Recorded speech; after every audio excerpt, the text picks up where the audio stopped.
Sur le plateau de chez Jordan, ce mercredi 1er février 2023, le magicien Sylvain Mirouf s'est confié sur sa relation tumultueuse avec son ex-femme, sur la perte de la garde de sa fille et sur le procès qui lui a coûté plus de 100 000 €.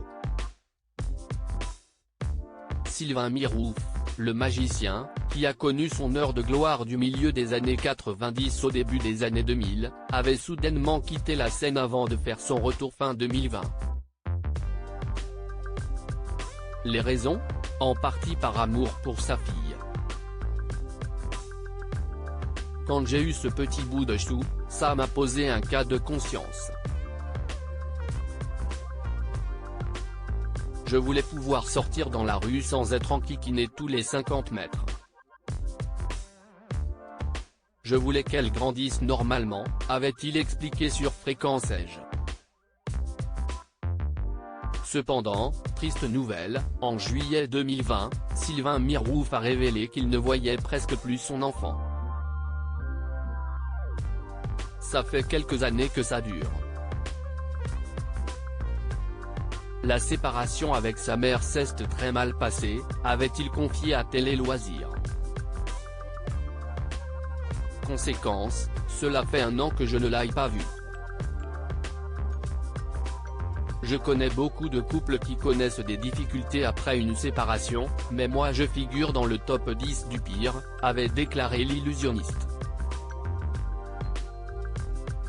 Aujourd'hui, le 1er février 2023, sur le plateau de chez Jordan, il évoque à nouveau sa relation avec sa fille. Je n'ai pas vu ma fille depuis 3 ans au micro de chez Jordan, Sylvain Mirouf se remémore tout d'abord un sombre souvenir, mon espérance de vie a raccourci, suite à un empoisonnement. J'ai vécu une aventure très romanesque. Sans donner plus de détails, il explique cependant qu'il s'agit de son ex-femme qui l'aurait empoisonné. Il ajoute: je ne veux plus parler d'elle, votre dernière émission m'a coûté plus de 100 000 € de procès. Le harcèlement ça va loin, a-t-il précisé. Le magicien ajoute: je n'ai pas vu ma fille depuis 3 ans.